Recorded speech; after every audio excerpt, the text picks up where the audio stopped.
حضرت جنید بغدادی، یہ تو حضور غوث اعظم کے بھی پیر ہیں نا، یہ تو حضرت داتا علی اجمیری کے بھی پیر ہیں۔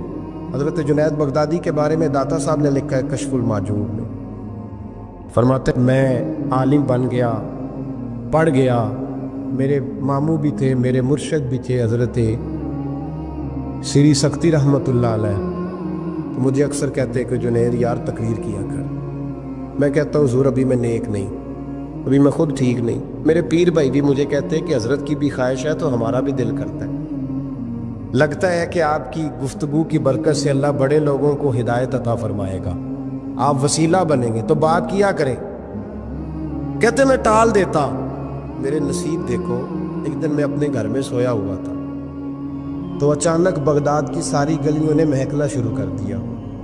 فرماتے اچانک ٹھنڈی خوشبوئیں پھیل گئیں، میرے نصیب دیکھو کہ مجھے مصطفیٰ کریم کا دیدار نصیب ہو گیا۔ خواب میری وچ آیا ماہی تے میں گل وچ پا لیا باواں، تے ڈر دی ماری اکھ بھی نہ کھولاں کتے پھر بچھڑ نہ جاواں۔ کہتے ہیں حضور تشریف لائے تو مصطفیٰ نے بڑا ہی نوازا، محبوب نے بڑا ہی نوازا۔ کاش آپ کو لذت آئے اس بات کی، حضور نے اللہ اکبر بڑا ہی نوازا۔ کہتے ہیں محبوب جانے لگے تو ہلکا سا جملہ، میٹھی سی بات، ایک جملہ بڑا میٹھا سا، جاتے دفعہ فرمانے لگے جنید تقریر کیا کر یار، تقریر کیا کر۔ داتا صاحب لکھتے ہیں، داتا صاحب فرماتے ہیں کہ حضرت جنید بغدادی کہتے ہیں عرض کی حضور اب تو ضرور کروں گا، اب تو روز کروں گا، کھول کے کروں گا۔ فرماتے ہیں میں جب اٹھا نا، فجر کی اذان ہوئی، وضو کیا، سنتیں پڑھی تو دل میں چور آ گیا۔ میرے دل میں خیال آیا کہ پیر صاحب نے تو کبھی نہیں بتایا کہ انہیں دیدار ہوا ہے، تو مجھے تو ہوا ہے نا۔ پیر صاحب نے، بہت سارے لوگ پیر صاحب سے خود سیانے ہوتے ہیں نا، ان کو خود نور نظر آتا ہے روز خواب میں، بہت سارے جلوے خود بیان کر لیتے ہیں۔ تو کہتے ہیں میرے دل میں خیال آیا کہ پیر صاحب نے تو کبھی نہیں بتایا، تو مجھے تو ہوا ہے۔ کسی درویش نے ایک شعر کہا تھا پر بڑے مسئلے اس نے حل کیے۔ وہ کہنے لگا جڑے محرم راز حقیقت دے او راز حقیقت کھول دے نہیں، او جنہ ویکھیا نہیں او کرن گلاں، جنہ ویکھ لیا او تے بول دے ہی نہیں، جنہ ویکھ لیا او ان سے بولا جاتا بھی نہیں، بولا جاتا بھی نہیں۔ کہتے میں سنتے گھر پڑی تو خرامہ خرامہ چلا تو دل میں چور تھا، بانج فقیروں کسے نہیں ماریا، اے ہوئی چور اندر دا۔ کہتے میں گیا حضرت کے پیچھے نماز پڑھی 7ویں صف میں، تو اندر چور تھا کہ میرا تو درجہ اونچا چلا گیا ہے لیکن مجھے دیدار ہوا ہے۔ تو کہتے ہیں نماز حضرت نے خود پڑھائی، تو نماز پڑھا کے کہنے لگے جنید آگے آ جا۔ فرماتے میں 3ری صف میں آ گیا تو کہنے لگے چل یار تھوڑا اور نیڑے آ جا۔ کہتے ہیں میں قریب جا کے نا پہلی صف میں بیٹھا تو کہنے لگے ادھر آ میرے ساتھ بیٹھ۔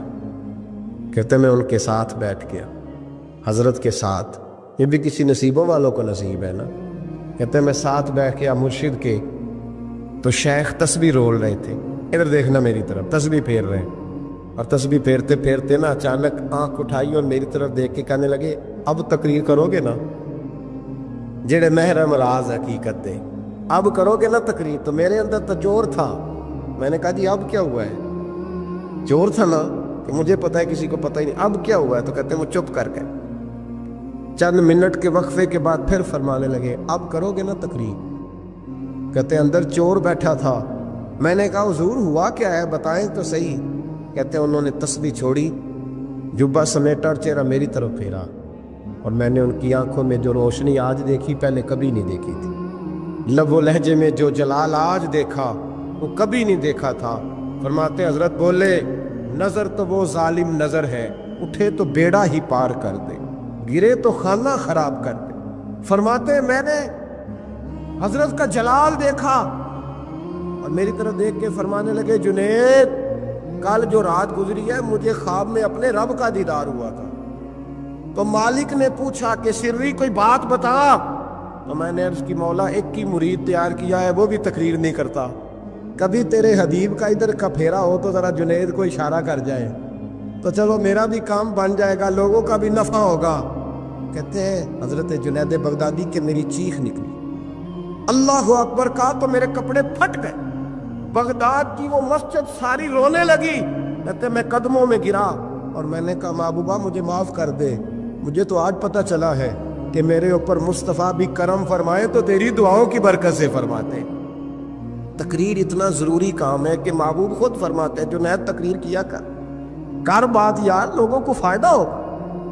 بغداد کا جو امیر تھا نا، اس کو پتہ چل گیا کہ جناب جنید بغدادی رحمۃ اللہ تعالیٰ علیہ کی بڑی شہرت ہونے لگ گئی ہے، تو یہ جو حاسدی ہوتے ہیں نا، یہ بڑی جلدی پیدا ہو جاتے ہیں، اور سب سے زیادہ حسد دینداروں سے ہوتا ہے۔ دیندار لوگوں سے لوگ حسد کرتے ہیں، سب سے زیادہ غیبت دیندار آدمی کی ہوتی ہے، الا ماشاءاللہ۔ بادشاہ کو لوگوں نے کہا کہ بڑے لوگ عقیدت مند ہو گئے جنید بغدادی کے،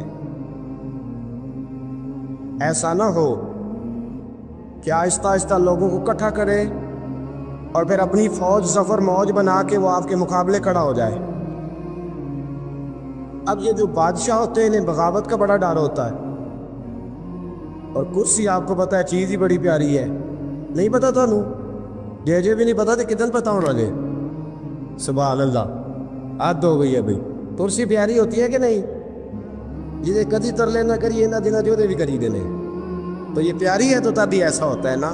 بس یہ دعا کرنا کل کا دن اللہ اس ملک کے لیے امن کا دن گزارے، اور اللہ اپنے حبیب کا صدقہ کوئی ایسی ٹھنڈی ہوا بھیجے کہ اس ملک کے دکھ دور ہو جائے، بس یہ دعا کرو۔ خیر، جنید بغدادی کے بارے میں جب لوگوں نے بدگمان کیا نا بادشاہ کو، تو بادشاہ نے چال چلی، دنیا بڑی ظالم ہے، دنیا داری کے لیے بندہ بڑے پاپ اور بڑے بکھیڑے کرتا ہے۔ ایک خوبصورت دوشیزہ نوجوان لڑکی بادشاہ نے تیار کر کے بھیجی، اس کو جملے یاد کرائے رٹائے کہ تو نے کہنا کیا ہے جا کے۔ حضرت جنید بغدادی رحمۃ اللہ علیہ کے پاس آئی اور پتہ کیا کہتی ہے؟ کہتی ہے میں آپ کی عقیدت مند ہوں، کنیز بن کے آئی ہوں، دین سیکھنے آئی ہوں، اللہ اللہ سیکھنے آئی ہوں، آپ اس طرح کریں مجھے غلامی میں قبول کر لیں۔ حضرت جنید بغدادی نے یوں نظر اٹھائی، اس بی بی کے چہرے پہ نظر پڑی، اس عورت نے چیخ ماری، وہ تڑپی اور اس کی روح نکل گئی۔ پیغام گیا بادشاہ کو، مر گئی ہے بی بی موالو۔ بادشاہ کو بڑا غصہ آیا کہ میرے محل کی سب سے خوبصورت عورت جنید بغدادی کے ہاں گئی، مر گئی۔ پیغام بھیجا، جنید میرے دربار میں آؤ۔ حضرت جنید بغدادی فرمانے لگے فقیر کا بادشاہوں سے تعلق ہی کوئی نہیں، میرا بادشاہوں سے تعلق، میں نے کیا لینے آنا؟ تجھے کوئی کام ہے تو الگ بات ہے، مجھے تجھ سے کوئی کام نہیں۔ بادشاہ کو اور غصہ آیا، میرے پاس نہیں آیا، گھوڑے تیار کیے، لشکر بنایا، حضرت جنید بغدادی کے پاس پہنچ گیا۔ جب آپ کے دربار میں آیا نا تو حضرت جنید بغدادی رحمۃ اللہ علیہ بیٹھے تھے، پورے غصے کے ساتھ آ کے بیٹھا، کہنے لگا بڑا تو فقیر بنا پڑتا ہے، ولی بنا پھرتا ہے، ایک بی بی مار دی، بڑا فقیر بنا پھرتا ہے، عورت مار دی۔ حضرت جنید بغدادی نے آنکھ اٹھائی، فرمانے لگے نہ میں مارنے کا اختیار رکھتا ہوں نہ زندہ کرنے کا اختیار رکھتا ہوں، زندگی بھی میرا اللہ دیتا ہے، موت بھی اللہ دیتا، میرے پاس اختیار ہی نہیں۔ بادشاہ نے بات سنی تو ٹھہر گیا، کہنے لگا بی بی کیسے مر گئی؟ آپ فرمانے لگے میں آنے لگا تھا تیرے رستے میں، تو نے مجھے ہٹانے کا بندوبست کیا، اور بی بی آنے لگی تھی میرے اللہ کے رستے میں، اللہ نے اسے دور کرنے کا بندوبست کر دیا۔ میں تیرے اور دنیا کے درمیان آنے لگا تھا نا، تو نے مجھے سائڈ پہ کرنے کا بندوبست کیا، بی بی میرے اور رب کے درمیان آنے لگی تھی، اللہ نے اسے سائڈ پہ کر دیا۔ دنیا داری کیا ہے؟ جو اللہ اور بندے کے درمیان آ گئے۔ آج یہ دلوں پہ زنگ چڑھے ہیں، یہ دنیا داری کے زنگ ہیں۔ جب آپ کو اپنے پتہ کب اندازہ ہوگا آپ کو کہ دنیا آپ پہ چڑھ گئی ہے؟ جب اپنے سوا کوئی اچھا نہ لگے۔ پہلی بات جو ہمارے مشائخ نے لکھی ہے، جب سوائے اپنے کوئی اچھا نہ لگے تو پھر آپ دنیا دار ہیں۔ جب سوائے اپنے تو کسی کا فائدہ سوچنے کی صلاحیت چھوڑ دے اور سوائے اپنے تو کسی کا بھلا نہ سوچے تو دنیا دار ہے، اور جب اپنی ذات کو سکون دینے کے علاوہ تو کسی کو سکون دینے کو تیار نہ ہو تو دنیا دار ہے۔ اور جب تیری آنکھ کھلے تو پھر بھی تجھے اپنی ذات نظر آئے، اور تیری آنکھ بند ہو تو پھر بھی اپنا ہی آپ دکھائی دے، پھر تو دنیا دار ہے۔ لیکن میرے دوست، اگر تیرا دل کرتا ہے کہ جو خیر مجھے ملی ہے اللہ میرے بھائی کو بھی عطا فرمائے تو پھر تو دیندار ہے۔ داتا گانی بخش علی اجویری رحمۃ اللہ تعالی علیہ آپ فرماتے ہیں کہ حضرت جنید بغدادی کا مرید تھا، 4 دن پیر صاحب کے پاس آیا تو بعد میں خود پیر بن گیا، خود پیر بن گیا۔ حضرت صاحب رحمۃ اللہ تعالیٰ نے دیکھا آ نہیں رہا، مرید اولاد ہوتے ہیں، ان سے پیار ہوتا ہے، ان کو اہمیت دی جاتی ہے، بعض اوقات غلط فہمی کا شکار بھی ہو جاتے ہیں، اہمیت دی گئی، یہاں نظر نہیں آ رہا، آپ نے سوچا شاید بیمار ہو گیا ہے۔ حضرت جنید بغدادی خود گھر تشریف لے گئے۔ حضرت جنید بغدادی جن کا ولیوں میں اس طرح مقام ہے جس طرح حضرت جبریل امین کا فرشتوں میں مقام ہے، اتنا بڑا، چل کے گھر گئے اور جا کے کہا السلام علیکم، کہتا جی وعلیکم السلام، کہتا تو آتا کیوں نہیں؟ تو مجھے اب آپ کی ضرورت ہی نہیں، میں اب خود بڑا پرہیزگار ہوں، مجھے کیا ضرورت ہے میں کسی کو اپنا بڑا مانوں، میں خود بڑا پرہیزگار ہوں۔ فرمایا ہوا کیا؟ کہنے لگا جی رات جب میں سوتا ہوں تو 2 فرشتے آتے مجھے براق پہ بٹھاتے ہیں اور جنت کی سیر کراتے ہیں، براق پہ بٹھاتے ہیں اور اللہ اکبر جنت کی سیر کراتے ہیں، میرے ہاتھوں کے تراشے ہوئے مٹی کے صنم آج بت خانے میں بھگوان بنے بیٹھے، میرے ہاتھوں کے تراشے ہوئے مٹی کے صنم، دیکھو تو صحیح، آج بت خانے میں بھگوان بنے بیٹھے۔ اور رائے پوری کہنے لگے وہ پتھر جن کو سکھائی تھی قوت گویائی ہم نے، وہ جب بولنے لگے تو ہم پر ہی برس پڑے، بولنے لگے تو وہ ہم پر ہی برس پڑے۔ کہنے لگا جی اب تو میں اللہ خیر کرے بڑا اونچا اڑ رہا ہوں، آپ کبھی گئے جنت میں؟ آپ مسکرا پڑے، فرمانے لگے بیلیا آج جب جنت میں جائے تو ذرا لا حول ولا قوت بھی پڑھ لینا، آج جب جنت میں جائے تو ذرا وہ بھی۔ وہ کہنے لگا چلو ٹھیک ہے پڑھ لوں گا، اٹھ کے ملا بھی نہیں، حضرت واپس آ گئے۔ رات کو خواب آئی، جنت میں جانے لگا تو خیال آیا، جناب جنید بغدادی نے کہا تھا پڑھ ہی لوں، پڑھنے لگا لا حول ولا قوت الا باللہ، آنکھ کھلی تو روڑی کے ڈھیر پہ بیٹھا تھا، روڑی کے ڈھیر پہ بیٹھا تھا۔ وہ جو بھاگ رہے تھے ان سے پوچھنے لگا او مجھے کہاں چھوڑ کے جا رہے ہو خواب میں؟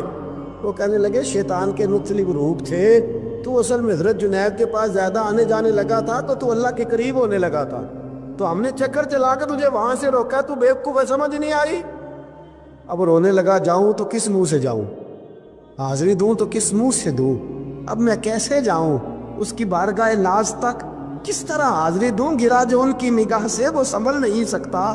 لیکن جیسے ہی دروازے سے اندر داخل ہوا حضرت جنید نے آنکھ اٹھائی اور مسکرائے، فرمایا میں نے تجھے پہلے ہی کہا تھا کہ لاہور تو پڑھ لینا، فرمایا آ جا، اللہ والوں کے دروازے بند نہیں ہوا کرتے، رب کریم کے بندوں کے دروازے تم ہی بند کرتے ہو، دل کا دروازہ جب بھی کرتے ہو، یہاں تو دروازہ کوئی قابل تو ہو، ہم شان نہیں دیتے، مانگنے والوں کو تو دنیا بھی نہیں دیتے ہیں، تو آ تو صحیح، تو دیکھ تو صحیح، آج بھی بڑی خانقاہیں آباد ہیں، بڑے اللہ کے بندے جو بڑے طریقے سے لوگوں کو قائل کرنے والے، سمجھانے والے، لیکن ہم کسی کے ساتھ اصلاح کا تعلق قائم کرنے کو تیار، یہ والا سرمایہ ہم اکٹھا ہی نہیں کرتے، ہم خود بڑے ہیں۔ اللہ کے بڑا وہ ہوتا ہے جس کا کوئی بڑا ہوتا ہے، بڑا وہ ہوتا ہے جس کا کوئی بڑا نہیں ہوتا، وہ کبھی بھی بڑا۔ تو یہ صحبت ہے۔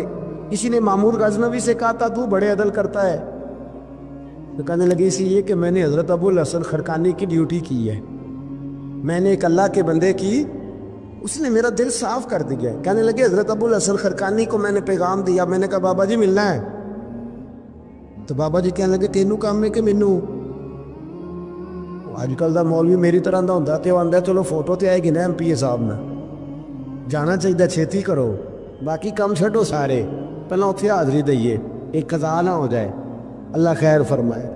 تو کہا اب بادشاہ وقت محمود غزنوی کہنے لگا حضرت ابو الحسن خرقانی سے ملنا ہے، تو فرمانے لگے کام دیا کہ مجھے، کہنے لگا جی مجھے، تو فرمانے لگے آجا ملنا ہے تو میرا کیا کام ہے تیرے پاس؟ وہ کہنے لگا آپ کو پتہ نہیں میں اولی الامر ہوں، بادشاہ وقت اطیعوا اللہ واطیعوا الرسول واولی الامر منکم؟ تو آپ فرمانے لگے میری ابھی اطیعوا اللہ واطیعوا الرسول ہی پوری نہیں ہوئی، اس سے آگے گزروں گا تو کوئی اور بات ہوگی نا۔ خیر مجبور ہو گیا ابو الحسن خرقانی، توجہ ہے آپ حضرات کی؟ کہتے ہیں حضرت کہ مجھے مجبور کر دیا تو میں خود گیا ملنے۔ جب میں ملنے حاضر ہوا نا تو میرے دل میں خیال آیا کہ شاید بابے کا خیال ہے کہ میں کنجوس بادشاہ ہوں۔ میں نے جب دیے نا موٹے نذرانے، اور جب میں نے ہیرے جواہرات مسلح کے نیچے چھوڑے اور چمک آنکھوں تک آئی تو بابا جی اٹھ کے ملے ہی ملے۔ بڑی طاقت ہوتی ہے ان مال میں، سرمایہ میں، لیکن کہتے ہیں جب میں اندر گیا تو بابا جی نے میرا استقبال ہی نہیں کیا۔ میں نے ایک ہاتھ آگے کیا تو بابا جی نے بھی ایک ہی کیا، دوسرا کیا تو پھر انہوں نے دوسرا کیا۔ کہتے ہیں میں بیٹھ گیا، انہوں نے نا میری تواضع کی، ایک روٹی میرے ہاتھ میں دی، کئی دنوں کی خشک روٹی، اور ایک پانی کا گلاس دیا۔ کہتے ہیں میں چبانے لگا نا تو میرے گلے میں پھنس گئی۔ بادشاہ نازک مزاج ہوتے ہیں، توجہ ہے اب حضرات کی؟ کہتے ہیں اب میں نے کیا کیا، روٹی تو نہ کھائی گئی تو میں نے نا تھوڑی سی شرپیاں مسلح کے نیچے رکھی۔ تو حضرت ابو الحسن خرقانی کہنے لگے، ادھر دیکھیے گا، فرمانے لگے اور تو نے میری روٹی کیوں نہیں کھائی؟ کہنے لگا جی گلے میں پھنس گئی ہے۔ آپ مسلح اٹھا کے کہنے لگے یہ دولت بھی لے جا، یہ بھی درویشوں کے گلے میں پھنس جاتی ہے، اس کو لے جا اٹھا کے، یہ بھی پھنس جاتی ہے، ہمارے گلے سے نیچے نہیں اترتی، نیچے لے جا۔ وہ کہتا جب میں نے اٹھائی تو مجھے سمجھ آ گئی یہ وہ والا صوفی نہیں، یہ اللہ والا صوفی ہے، یہ رب رب کرنے والا صوفی ہے، اس کی نظر میری جیب پہ نہیں، اس کی نظر تو میرے دل پہ ہے۔ فرمانے لگے اب جب میرے دل کی صفائی ہو گئی نا، توجہ ہے اب حضرات کی، جب صفائی ہو گئی نا دل کی، میں نے کہا نہیں یہ اللہ والے۔ تو کہتے ہیں میں اٹھا تو حضرت ابو الحسن خرقانی بھی کھڑے ہو گئے اور مجھے باہر سواری تک چھوڑنے آئے۔ کہتے ہیں جب سواری تک آئے تو میں نے کہا کہ حضور آتی دفعہ تو کوئی پروٹوکول نہیں، اور ماننے لگے جب تو آیا تھا تو اللہ والوں کے بارے میں برا گمان لے کے آیا تھا، اور اب تو جا رہا ہے تو اللہ والوں کے بارے میں دل صاف کر کے جا رہا ہے، اب تیری عزت کرنا ضروری ہو گیا۔ میرے عزیز یاد رکھیے گا، یہ جو صحبت صلحاء ہے یہ ریگ مار کا کام کرتی ہے، یہ باطن کو روشن کرتی ہے، یہ نکھار پیدا کرتی ہے۔ لیکن جائے اللہ کے بندوں کے پاس، دیکھیں نا میں نے پہلے بھی کہا تھا، ایک دفعہ پھر بات دہراتا ہوں، میں نے اپنے حضرت سے ایک دفعہ کہا کچھ مریدوں کو پروٹوکول ملتا ہے اور کچھ بیچارے ایسے ہوتے ہیں جن کو جھڑکیاں ملتی ہیں، تو آپ فرمانے لگے پروٹوکول ان کو ملتا ہے جن کا ڈر ہو کہ کہیں بھاگ نہ جائیں، ان کو پروٹوکول، اور جن کا پتہ ہونا جتنے مرضی جوتے مارو میرا ہی ہے، اس نے کہیں جانا، ان کو ضرورت نہیں ہوتی پروٹوکول کی۔ ہم تو آستانوں پہ بھی جاتے ہیں کسی جگہ، ہاں ایک بات ضرور میں ضرور کہوں گا، خانقاہ پہ جائیے، اس خانقاہ پہ جہاں اللہ اور اس کے رسول کے دین کا درس دیا جاتا ہے، جہاں سونا مرشد سچا مرشد سے آگے بات نہیں جاتی، اور جہاں سوائے ایک ذات کی شخصیت پرستی کے کوئی اور نعرہ ہی نہیں لگتا، ہم ان خانقاہوں کے قائل ہیں۔ ہماری وہ خانقاہ ہیں جہاں رب رب کا ذکر ہوتا ہے، جہاں اللہ اللہ کے نعرے لگتے ہیں، جہاں رب کریم کو یاد کیا جاتا ہے، یہاں صوفی بیعت اپنی کرتا ہے لیکن وہ توجہ اللہ کریم کی طرف کراتا ہے، وہ سنت اور شریعت کی پابندی کراتا ہے، وہ لوگوں کو دین کا رستہ بتلاتا ہے۔ لوگ جاتے اس کے پاس ہیں لیکن رستہ انہیں مدینے والے محبوب کا بتایا جاتا۔ جس لگا شریعت کی پاسداری، ہم تو کچی بات ہی نہیں کرتے، بالکل کوئی لہت و لالا نہیں، کچی بالکل نہیں، 100% نہیں، بابانگے تو حل کہتے ہیں، جو شریعت کا باغی ہے ہم اس کے باغی ہیں، ہم اس کے، بولیے ہم اس کے۔ میں نے ایک بندہ کہنے لگا پچھلی باری، کہندا جی ایک بابا ہے نیٹ دے اتے، اے بابا اپنے آپ سجدے پہ کراندا ہے، تے میں کہ بابا انہاں نوں آکھو تسی رکھ لو، اساں دا کی کرنا ہے، کوئی ضروری ہے سانوں دینا جے بابا؟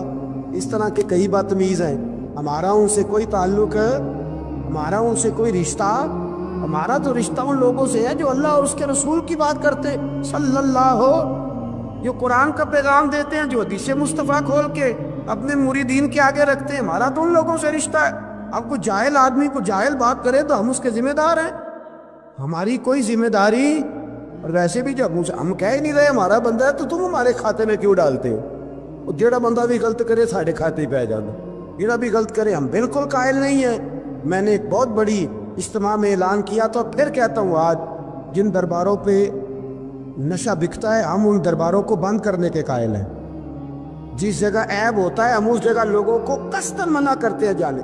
قصداً کہتے ہیں بالکل نہ جاؤ، قطعاً نہ جاؤ، کوئی ضرورت. دربار مزار اللہ کے ذکر کی جگہ ہے، اور اگر وہاں اللہ کا ذکر نہیں ہوتا، کوئی بدتمیزی ہوتی ہے تو وہاں جانا درست ہے. عورتوں کا درباروں پہ جانا درست ہے؟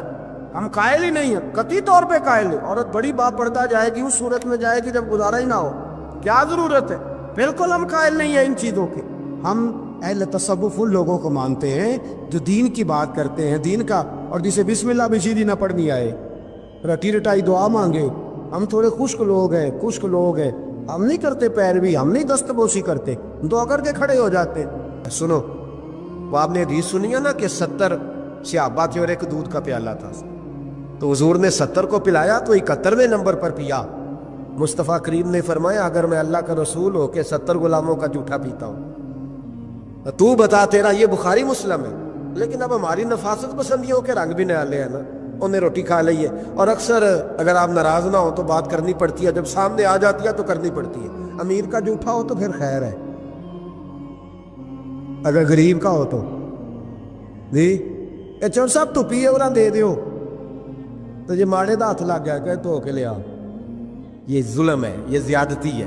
اس کا مطلب ہے نفاستیں بھی ہم دولتوں سے آئیں گی، دولت سے آئے گی، معاذ اللہ. بہرحال عنوان نہیں، حضرت جابر بن عبداللہ رضی اللہ تعالی عنہ، بخاری مسلم ہے، کہتے جب خندق کی جنگ ہو رہی تھی نا، غربت بڑی تھی، قحط بڑا تھا، صحابہ پریشان تھے، 2-2 3-3 پتھر پیٹ پہ باندھے ہوئے. میں حضور کو دیکھ کے گھر آیا تو زوجہ سے کہا بھلی مانت کچھ ہے کھانے کی؟ کہنے لگی تھوڑے سے جوں ہیں. تو میں نے کہا پیسو گی تو کتنی روٹیاں بنے گی؟ کہنے لگی 2-3، 4 بن جائیں گی. کہنے لگے سالن. تو زوجہ کہنے لگی اگر وہ بکری کا بچہ ذبح کرو تو 3-4 بندوں کا سالن بھی بن جائے گا. کہتے میں نے اسے ذبح کیا، بیوی سے کہا تو جاؤ پیس. کہتے میں نبی کریم کی بارگاہ میں حاضر ہوں صلی اللہ علیہ وسلم، حضور کی خدمت میں. زوجہ کہنے لگی کان میں کہنا حضور کی، سارے نہ آئے. جس طرح لیڈروں کے کھانے اندر ہوتے ہیں علیحدہ، اور جو نعرے لگا رہے ہوتے ہیں نا سویر سے انہیں ڈبہ ملتا ہے، لیکن وہ پھر بھی نعرے لگاتے ہی رہتے ہیں. مجھ پہ الزام لگنے لگا ہے کہ آپ سیاست دانوں کو ہر جمعے میں رگڑا دیتے ہیں. تو میں کہ انہوں نے صحیح کر چھوڑو، پھر اسی مڑ جانے ہیں. اتنا کو سیاڑے ہو جائیں، یہ سیاڑے نہیں ہو رہے، ہمیں بات کرنے کی بھی اجازت نہیں. شعر کہہ دیتا ہوں کہ ہم آہ بھی کرتے ہیں تو ہو جاتے ہیں بدنام، وہ قتل بھی کر دے تو چرچا نہیں ہوتا. انہوں نے کدے پوچھا جے سانیاں کہہ دے چپ رہو. لیکن بھائی یہ اس ممبر کا تقاضا ہے، میرے امام اعظم کا فتویٰ ہے، جو عالمی حالات سے باخبر نہ ہو وہ جمعے کا خطبہ نہ دے. وہ جو رٹی رٹائی باتیں ہم سے نہیں ہوتی، اس لیے کہ جلال بادشاہی ہو یا جمہوری تماشا ہو، جدا ہو دین سیاست سے تو رہ جاتی ہے چنگیزی. حق بات انشاءاللہ ہو رہی ہے اور ہوتی رہے گی. وہ بات صاف ستھری ہے. اگر کوئی بات ایسی ہوگی تو وہ بات، اگر غوث پاک اپنے خطبہ جمعہ کے اندر کہہ سکتے ہیں کہ میں ظالموں کو حکمران نہیں بننے دوں گا، تو ہم تو ان کے نوکر ہیں نا. پھر ہم قادری کیسے ہوئے اگر غوث پاک کے طریقے پہ عمل ہی نہ کریں تو؟ اس لیے مہربانی کرے ہمیں کوئی شخص ایسا مشورہ نہ دے. بلکہ کئی دفعہ ظلم ہوتا ہے، جب کوئی مشورہ دیتا ہے تو اور تیز ہونے دل کرتا ہے. اس لیے مہربانی کریں ایسی کوئی مشاورت نہ کرے. بالکل جو غلط بات کرے گا اس پہ ہم بولیں گے، اور آہستہ آہستہ نہیں، کھل کھلا کے بولیں گے، بالکل بولیں گے. اس لیے کہ اللہ نے زبان دی ہے، وہ کسی وڈیرے کے قدموں میں بیٹھنے کے لیے نہیں دی، وہ رسول اللہ کے ترانے پڑھنے کے لیے دی ہے. ترانے پڑھنے. اگر حضرت بلال رسیوں میں بند ہو کے اور ابو لہب اور عتبہ اتیبہ اور عبداللہ بن جدان اور امیہ بن خلف جیسے لوگوں کے بیچ کھڑے ہو کے کہہ سکتے ہیں نہیں بات جو سچی ہے وہ کی جائے گی، تو ہم ممبر رسول پہ بیٹھ کے نہیں کہہ سکتے؟ اپنے بھی خفا مجھ سے ہیں، بیگانے بھی ناخوش، میں زہر حلال کو کبھی کہہ نہ سکا کن، میں کہتا ہوں وہی بات سمجھتا ہوں جسے حق نے ابلہ مسجد ہوں میں توحید کا فرزند. اس لیے کوئی شخص یہ نہ سمجھے. ہاں یہ بات علیحدہ ہے کہ ہمارا سیاسی ایجنڈا کوئی نہیں، ہمارا ایجنڈا رسول اللہ کی نوکری ہے صلی اللہ علیہ. سیاسی ایجنڈا کوئی نہیں. اللہ کے بس کی محبت تو سیاست کا چلن چھوڑ دیا. ہم اگر عشق نہ کرتے تو حکومت کرتے، وہ بات علیحدہ ہے۔ بہرحال عام دام برسر مطلب حضرت جابر ابن عبداللہ رضی اللہ تعالیٰ عنہ کہتے ہیں زوجہ نے کہا کان میں کھانا، میں نے کان میں جا کے کہا حضور 2-4 بندوں کی روٹی ہے، آ جائے کھانا کھا لیں۔ وہ والا رنگ نہیں تھا نا کہ لیڈروں کا کھانا اور کارکنوں کا کھانا چلو اور گل کر لینے، پیران دی یخنی تے روٹیاں پہ ہو کے کہندے حضرت جی بیمار نے تے مرید لنگر کھانے تے شفا ہے، تے میں کہا تو بھی کھا مار تینوں بھی شفا ہو جائے گی، تو اپنے لیے تے چوری پکائی اندر۔ یہ رنگ وہاں نہیں تھا۔ میرے نبی پاک سید عالم صلی اللہ تعالیٰ علیہ وسلم کے کان میں کہا حضور 4-5 بندوں کی روٹی ہے۔ حضور باہر نکلے خندق سے، باہر نکل کے فرمایا چلو بھائی سارے، جابر نے کھانا پکایا ہمارا۔ حضرت جابر کہتا ہے میں نے دوڑ لگائی، گھر آ گیا اور میں نے کہا تجھے تیری مار ہوئے، حضور تو 1000 سے زیادہ بندہ لے کے آ رہے۔ تو کہتی تو نے کہا نہیں تھا نبی پاک سے 4-5 بندوں کا ہے۔ حضرت جابر کی زوجہ کا عقیدہ سنو، کہنے لگے میں نے تو کان میں کہا تھا، دوسرے نے سنا بھی نہیں، وہ تو حضور نے کہا سارے چلو۔ تو کہتے زوجہ مجھے تسلی دینے لگی، کہنے لگی بس پھر جو نبی آ رہے ہیں وہ انتظام بھی کرائیں گے، جو آ رہے ہیں وہ انتظام بھی کرائیں گے۔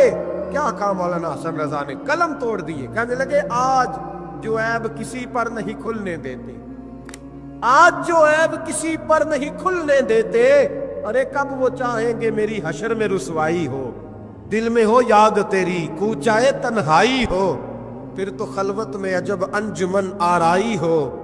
کہتے حضور آئے 1000 سے زیادہ کا لشکر لے کے اور مجھے فرمانے لگے روٹیاں نہ پکانا، پہلے آٹا میرے پاس لاؤ، اور چولہے سے کھانا نہ اتارنا، مجھے لے جاؤ۔ کہتے میں نے سالن بھی پیش کیا، روٹیاں بھی، حضور نے تھوڑا سا لواب دہن آٹے میں ڈال دیا، لواب دہن تھوڑا سا لواب دہن ہنڈیا میں ڈال دیا، فرمایا اب نکالتے جاؤ اور کھاتے جاؤ، میرا جھوٹا ہو گیا اب نکالتے جاؤ۔ حضرت جابر ابن عبداللہ کہتے ہیں 1400 بندے نے کھایا، ہمیں نہیں پتا روٹیاں کدھر سے آئی، اتنی برکت ہوئی پتہ نہیں کدھر سے آئی، سالن پتہ نہیں کدھر سے آیا۔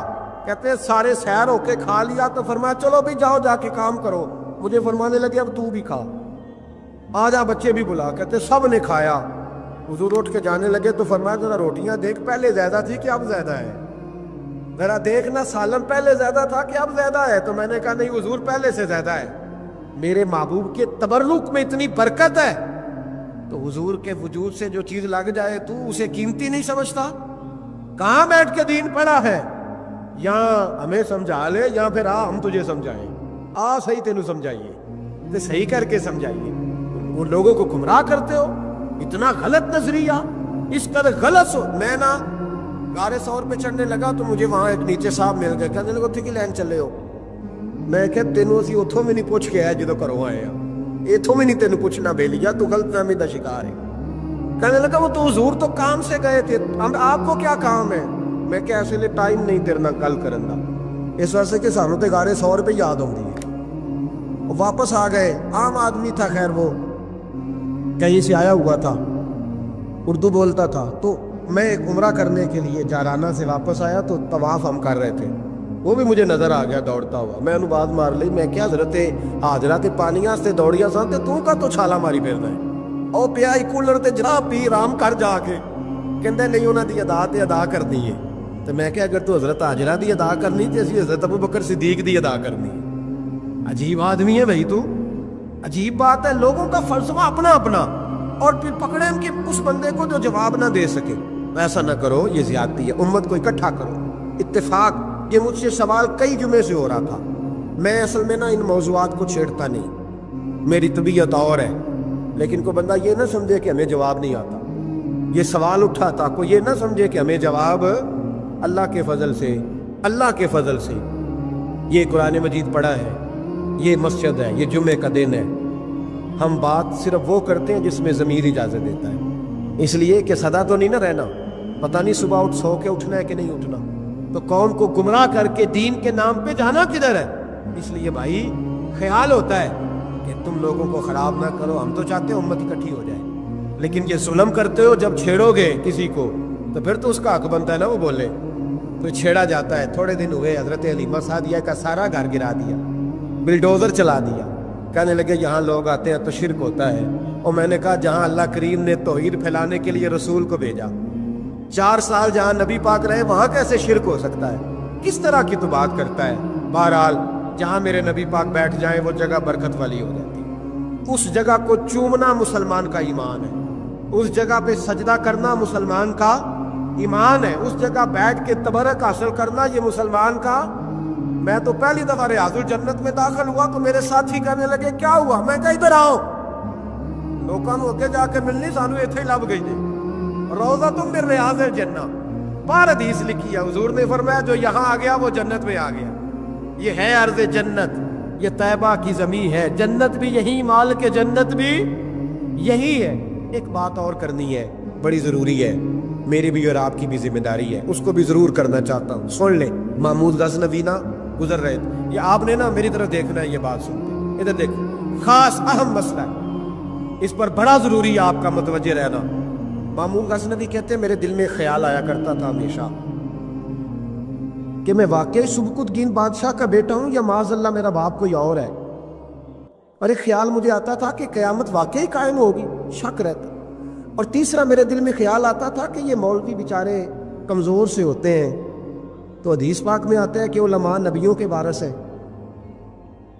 تو یہ واقعی حدیث سچی ہے یا مولویوں نے اپنی شان کے لیے بنا لی ہے؟ کہتے شک تھے 3، میں کہتا نہیں تھا کسی سے، پر دل میں رہتے تھے۔ تو ایک دن میں ہندوستان کی ایک گلی سے گزر رہا تھا، تو دین کا ایک طالب علم نے کونے میں بیٹھ کے تھڑے پہ پھٹے پہ بیٹھ کے نا سبق یاد کر رہا تھا۔ اسے جب سبق بھول جاتا نا تو ایک ہندو کھتری کی دکان تھی، اس کے اندر چراغ جل رہا تھا اور ایک چھوٹا سا روشن دان تھا، اینٹ نکلی ہوئی تھی، وہاں سے نا ایک کرن بار آ رہی تھی روشنی کی۔ تو وہ طالب علم جب سبق بھول جاتا تو کتاب روشنی کے آگے کرتا، عبارت دیکھتا، پھر کونے میں جا کے یاد کرتا۔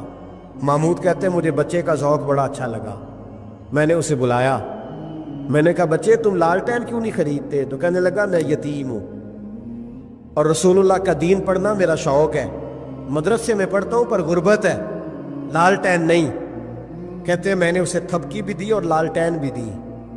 میں نے اسے کہا 2 سپاہیوں کی ڈیوٹی لگائی، جب تیل ختم ہو جائے تم نے تیل پہنچانا ہے۔ محمود کہتے ہیں زندگی میں بڑی نیکیاں کی تھی پر جتنا سکون آج ملا پہلے کبھی نہیں ملا تھا۔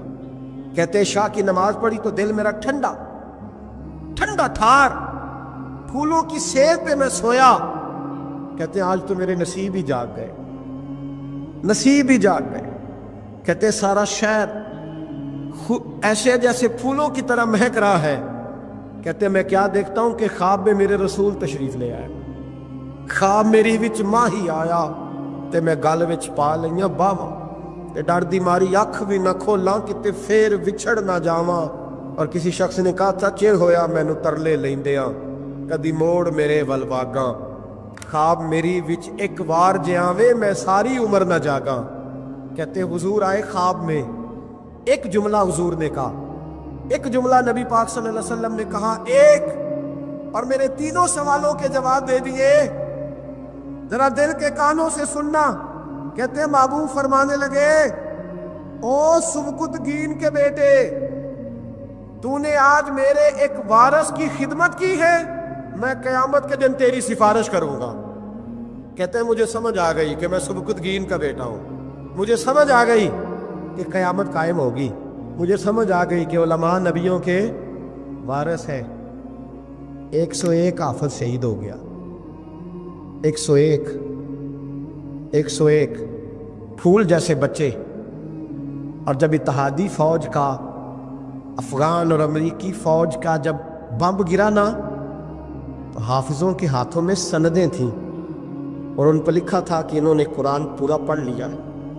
ان کے ہاتھوں میں نا ان کے سروں سفید رنگ کی پگڑیاں تھیں، خبر یہ تھی کہ یہ آج رسول اللہ کے دین کے قرآن کے حافظ ہو گئے۔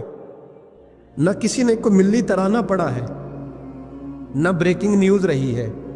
پشاور میں ایک سکول پہ حملہ ہوا تھا، وہ بھی پٹھانوں کے بچے تھے، یہ بھی پٹھانوں کے۔ فرق کیا ہے؟ میں مدرسے کا طالب علم ہوں، مجھے آج بتائے سارا معاشرہ کہ اگر میتھمیٹک پڑھنے والے مدرسے پہ حملہ ہو تو ملی ترانے بنے اور میڈیا چیخے، فوج حرکت میں آئے، اور اگر قرآن پڑھنے والا 101 شہید ہو جائے تو کوئی پرواہ نہیں۔ میں نے پرسوں کہا تھا کسی کا ایک شعر، میں نے وہ کہا تھا، بھیج خدا عیسیٰ کو اب نازل کر دے مہندی کو، بھیج خدا عیسیٰ کو اب نازل کر دے مہندی کو، آ دیکھ دجال آزاد ہوئے اور پھولوں کے کیا حال ہوئے۔ کوئی نہیں بولا۔ 17 جنازے کشمیر کے ایک دن اٹھے، 17۔ امریکہ کا کتا بھی مر جائے تو اسلامی ملکوں کے وزیر اعظم پہنچ جاتے ہیں کہ وہ کہیں دہشت گردوں نے تو نہیں مار دیا، مجھے کو بتائے تو صحیح۔ کشمیری دہشت گرد ہے، افغانستان والے دہشت گرد ہیں، سب سے بڑا دہشت گرد وہ ہے جس نے قرآن پڑھنے والوں پہ حملہ کیا ہے۔ اور مجھے شکوہ ہے اپنے میڈیا سے بھی، مجھے شکوہ ہے ان سب اداروں سے جو اس کو، ہم نے بڑا احتجاج کیا تھا، تڑپ کر بولے تھے ہم جب بچوں پہ حملہ ہوا۔ میری ریکارڈنگ آپ اٹھا کے دیکھیں، اتنی سخت تقریر شاید ہم نے کبھی نہ کی ہو، لیکن حافظ اگر کٹ جائیں تو کوئی پرواہ نہیں، حافظ اگر کٹ جائیں تو کوئی پرواہ نہیں۔ یہ بچے ہمارے پاس قرآن مجید یاد کرتے ہیں، ہم سے کوئی پوچھے ان کا درد کیا ہے، ہم سے کوئی پوچھے ان کی تکلیف کیا ہے۔ وہ حافظ جتنے 4 سال لگا کے ایک ٹانگ پہ بیٹھ کے پورا قرآن یاد کیا، ایک ٹانگ پہ، اور جس دن اس کا مکمل ہوا تم نے بمب سے اس کی بوٹیاں بکھیر دیں۔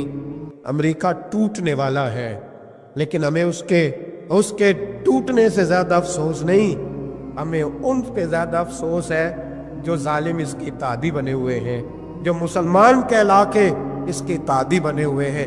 تم نے رسول اللہ کو منہ دکھانا ہے۔ یاد رکھنا یہ طالب علم میرے نبی کے دین کے وارث ہیں۔ حضور نے فرمایا ہے 70 آدمی ساری رات کھڑے رہ کے عبادت کریں، ایک عالم عشاء پڑھ کے سوئے، فجر کے وقت اٹھے، پھر بھی اللہ رسول کی نظر میں عالم کی زیادہ قدر ہے۔ امریکہ کو خدشہ ہے علماء سے، وہ ڈرتا ہے رسول اللہ کا نام لینے والوں سے، لیکن ہم انہیں بتائیں گے، میں نے تہیہ کیا ہے، میں ایک چھوٹا آدمی اوپر میں نے تہیہ کیا ہے ذاتی طور پر کہ اگر ہم 40 بچوں کو قرآن مجید یاد کراتے تھے تو اب ہم 100 بچوں کو کرائیں گے، جو 100 کو کراتا تھا اب 200 کو کرائے گا انشاءاللہ تعالی۔ ان ایک بچوں کی شہادت کے عوض ہم سینکڑوں بچوں کو قرآن مجید یاد کرائیں گے، اور تمہیں بتائیں گے یہ مصطفیٰ کا دین ہے، اسلام کی فطرت میں قدرت نے لچک دی ہے، اتنا ہی یہ ابھرے گا جتنا کہ دبا دو گے۔ یہ مدارس پہلے بھی حکومتیں نہیں چلاتی، یہ رسول اللہ کے نوکر چلاتے ہیں۔ اس پر تھوڑا غور تو کرنا۔ حضرت جناب سیدنا فاروق اعظم رضی اللہ تعالیٰ، حضرت عمر فاروق کے صاحبزادے کی ملاقات ہو گئی حضرت عبداللہ بن سلام رضی اللہ تعالیٰ عنہ سے۔ یہ تورات بھی جانتے تھے، پھر قرآن مجید کا علم بھی انہوں نے حاصل کیا، مسلمان ہوئے، بہت بڑے عالم صحابی تھے۔ تو حضرت عمر فاروق کے بیٹے سے فرمانے لگے تو کفل جہنم کا بیٹا ہے۔ وہ دوڑے گئے اپنے ابا جی کے پاس شکایت لے کے کہ ابا جی وہ تو آپ کو دوزخ کے دروازے کا تالا کہہ رہے ہیں جناب عبداللہ بن سلام۔ تو سیدنا عمر نے مسکرانا شروع کر دیا، فرمایا اسے کیا لکھ کے دے، اسے کہہ دو لکھ کے دے دے۔ وہ کہنے لگے عجیب بات ہے، آپ وہ اتنی سخت بات کر رہے ہیں، آپ کہتے لکھ کے دے دو۔ فرمایا بیٹا تو بچہ ہے، تو سمجھا ہی نہیں، میں بھی مصطفیٰ کی بارگاہ میں بیٹھنے والا ہوں، وہ بھی رسول اللہ کی بارگاہ میں بیٹھنے والے، وہ کوئی بڑی بات کر گئے، تو نہیں سمجھا، جا لکھوا کے لا۔ وہ واپس آئے، کہنے لگے عمر کہتے ہیں لکھ دو۔ تو حضرت سیدنا عبداللہ ابن سلام کہنے لگے چل میں تیرے ابا کے سامنے بیٹھ کے لکھ کے دیتا ہوں۔ وہ آئے، سیدنا عبداللہ ابن سلام رضی اللہ تعالیٰ لکھا کہ میں نے خود مصطفیٰ کریم سے سنا ہے کہ عمر جہنم کے دروازے کا تالا ہے، لکھ دو۔ انہوں نے لکھ کے دیا تو صاحبزادے کہنے لگے ابا جی چاچا جی مجھے بھی ذرا بتا دو اس کا معنی کیا ہے۔ تو حضرت عبداللہ ابن سلام کہنے لگے بیٹے اس کا مطلب یہ ہے کہ جب تک عمر دنیا میں رہے گا جہنم کو تالا لگا رہے گا، یہ لوگوں کو گناہ نہیں کرنے دے گا، یہ آڑ بن جائے گا، یہ جانے نہیں دے گا لوگوں کو دوزخ میں، دروازہ بند رہے گا جب تک۔ اتنا بڑا شخص جو گناہ کرنے ہی نہ دے، جس کے بارے میں نبی پاک فرمائے کہ میرا عمر جس گلی سے گزرے شیطان رستہ ہی بدل جاتا ہے، وہی عمر فاروق رضی اللہ تعالیٰ، وہی عمر فاروق رضی اللہ تعالیٰ۔ انہی جناب عمر فاروق کا حال یہ ہے کہ وہ آخری عمر مبارک ہے، گھر کے اندر بیٹھے ہیں تو پھوٹ پھوٹ کے رونا شروع کر دیا، تڑپ کے روئے، تڑپ۔ زوجہ کہنے لگی بیٹے سے کہ پتہ کرو تمہارے باپ کو کوئی مسئلہ تو نہیں، تکلیف تو نہیں؟ طبیب کا بندوبست کرو۔ شہزادے اٹھے، ابا جی کیا بات؟ کہ بیٹا کوئی بات نہیں، اماں کو بلاؤ۔ والدہ بھی آ گئی، جناب عمر کی زوجہ بیٹھ گئی۔ کیا بات ہے، کیوں رو رہے ہیں؟ فرمانے لگے آج مسجد سے نکلا تھا تو میرے مصطفیٰ کے صحابہ مجھے نیک کہہ رہے تھے۔ تو کہا جناب یہ رونے والی بات ہے، خوش ہونے والی؟ آپ فرمانے لگے نہیں، ایک خیال نے مجھے ستا دیا ہے کہ باہر تو میں ٹھیک رہا ہوں، پتہ نہیں تمہارے حق میں بھی اچھا رہا ہوں کہ نہیں۔ زوجہ سے کہنے لگے پتہ نہیں تیرے بھی حقوق ادا ہوئے کہ نہیں، تیری وجہ سے نہ الجھ جاؤں، بیٹے کی وجہ سے نہ الجھ جاؤں۔ بندہ کتنا بڑا ہے، خوف کتنا زیادہ، تو ٹھٹائی کے ساتھ مسجد نہیں جاتا، تو اپنی مرضی سے جاتا ہے، کوئی خیر کا کام تو کرتا ہے تو اپنی موج میں آ کے کرتا ہے، پر تو کہتا ہے اللہ معاف کر دے گا۔ راتی ساری کر کر زاری، او نیند اکھاں تھی توندے تے فجر اوہی گناہگار کا آون سب تو نیمے ہوندے۔ وہ ساری رات نماز پڑھتے ہیں، والذین یبیتون لربہم سجدا وقیاما والذین یقولون ربنا اصرف عنا عذاب جہنم ان عذابہا کان غراما۔ اللہ فرماتے ہیں میرے بندے وہ ہے سارے رات سجدے اور قیام میں گزار دیتے ہیں، اور سویرے اٹھ کے یہ نہیں کہتے میں تہجد گزار ہوں، میں عبادت گزار ہوں۔ سویرے اٹھتے ہیں تو کہتے ہیں خدایا معاف کر دے، تیرا عذاب بڑا سخت ہے، اے اللہ ہمیں اپنے عذاب سے محفوظ فرما۔ لوگوں نے عجیب دھوکے میں مبتلا کر لیا ہے اپنے آپ۔ حضرت عمر رونے لگے، بیوی سے کہنے لگے معاف کر دے، ڈر آتا ہے، اللہ کے حضور حساب دینا ہے۔ عدل کرے تے تھر تھر کمبڑ اچیاں شانہ والے، فضل کرے تے بخشے جاون میرے جے منہ کالے۔ کہا تو اس طرح کر، زوجہ سے کہنے لگے چل تو مجھے معاف کر دے، میرے اوپر بوجھ بڑا تھا، رات کو چہرے پہ نقاب ڈال کے مصطفیٰ کی امت کی خبر گیری کرنا اور پھر سارا دن ان کی خدمت کرنا، میں تجھے اس طرح وقت نہ دے پایا جو میرا حق بنتا تھا۔ زوجہ رو پڑی، کہنے لگی زندگی میں نے بھی اس طرح کا کوئی انداز نہیں دیکھا جو بیویاں شوہر کے ساتھ دیکھتی ہیں، میں نے کوئی اس طرح کا آپ سے مطالبہ نہیں کیا، میرے دل میں یہ بات تھی، آپ خود بول پڑے۔ کہا چل پھر معاف کر دے۔ کہنے لگی میں تو نہیں معاف کرتی، میں تو نہیں۔ آپ کے صاحبزادے کہتے ہیں فاروق اعظم کو میں نے کانپتے دیکھا، تڑپتے دیکھا، رونے لگے، کیوں نہیں تو معاف کرتی؟ تو زوجہ کہنے لگی پہلے وعدہ کریں، اللہ کی بارگاہ میں میری سفارش کریں گے؟ آپ کہیں گے کہ اللہ میری بیوی تھی، کپڑے دھو کے دیتی تھی، کھانا پکا کے دیتی تھی، میری عزت کی محافظ تھی، میرے بچوں کو پالتی، یہ کہیں گے؟ حضرت عمر فرمانے لگے مجھے قسم ہے اللہ کی عزت کی، رب جب عمر کے لیے جنت کا فیصلہ کرے گا تو میں بغیر تیرے جنت میں داخل ہی نہیں ہوگا۔ جتنا بڑا آدمی ہے اتنا زیادہ ڈر رہا ہے، یا ڈٹائی کو اللہ نے معاف کر دینا ہے، اور معاذ اللہ تعالیٰ ایسا عجیب لفظ بولتے ہیں، عجیب جملہ کہتے ہیں بھائی اللہ چاہے تو بے نمازی کو نہ بخشے، اور میں نے کبھی نہیں پڑھی تو مجھے بخش دے۔ میں نے کہا یہ بات ٹھیک ہے کہ اللہ بڑا بے نیاز ہے، پر بے انصاف تو نہیں نا، بے نیاز ہے، بے انصاف اپنے اس نے قانون بنائے ہیں، اس کے محبوب نے قانون واضح کیا۔ تو یہاں رحمت الہی کا غلط مطلب لوگ بیان کرتے ہیں۔ رحمت الہی کا مطلب تو یہ تھا کہ تو ساری نیکی کر، ساری پرہیزگاری کر، رحمت کا وہ معنی دیکھ جو تیرے رسول نے بیان کیا ہے۔ میرے مصطفیٰ نے ساری زندگی گزار دی اللہ کو راضی کرنے میں۔ حضرت عائشہ صدیقہ فرماتی ہیں آخر میں مصطفیٰ فرماتے کیا ہے؟ کہتے ہیں عائشہ مجھے بھی میرا عمل جنت میں نہیں لے کے جائے گا، میں بھی خدا کے فضل سے ہی جنت میں جاؤں۔ یہ امید رحمت الہی، ایک مطلب تو یہ۔ پھر کچھ لوگ کہتے ہیں حضور ہماری سفارش کریں گے، نبی پاک ہماری، بولیے جاگ رہے ہیں آپ لوگ؟ حضور ہماری، ہاں وہ اللہ خیر کرے، ہم ذرا خشک لوگ ہیں نا تو کئی دفعہ خشک باتیں کرتے ہیں۔ میں نے کہا تھا 2-4 دن پہلے بھی کہ نعت ہمارا ایمان ہے، پر نعت عمل کا درس دیتی ہے، بے عملی اور بد عملی کا درس نہیں دیتی۔ بد عملی کا درس نہیں دیتی کہ نعت کا اٹھ کر کے کہے کہ بس چھٹی، میں عشاء کی نماز پڑھ کے آیا ہوں اور فجر پتہ نہیں میں کب پڑھوں گا، اور جو میرے منہ میں آئے گا میں کہہ دوں گا الا ماشاء، بس نعت پڑھوں گا تو سفارش ہو جائے گی۔ اور خدا کے بندے، جس بندے سے انسان نے سفارش کرانی ہوتی ہے اس سے اس کا کوئی تعلق بھی تو ہونا چاہیے نا، کوئی رشتہ بھی تو ہونا چاہیے نا۔ کیا نبی پاک کی غلامی صرف یہ ہے کہ حضور کے نعرے لگا دیے جائیں کہ غلامی مصطفیٰ صرف اتنی ہے؟ کہ جب بندہ محفل میں آئے تو وہ واہ واہ سبحان اللہ الحمدللہ یا رسول اللہ معاملہ ختم ہو گیا. جتنا کوئی غلام زیادہ ہے اتنی اس کی فرما برداری بھی زیادہ ہونی چاہیے. غلام کو تو چاہیے ایک ایک ادا پر مر مٹے، اس کا تو گزارا ہی نہیں ہوتا اپنے محبوب کی ادا کے بغیر. تو شفاعت مصطفیٰ کی امید رکھتا ہے اور حضور کی سنت پر عمل نہیں کرتا. وہ جنہوں نے زندگیاں گوا دی، لگا دی رسول اللہ کے دین کی نوکری میں،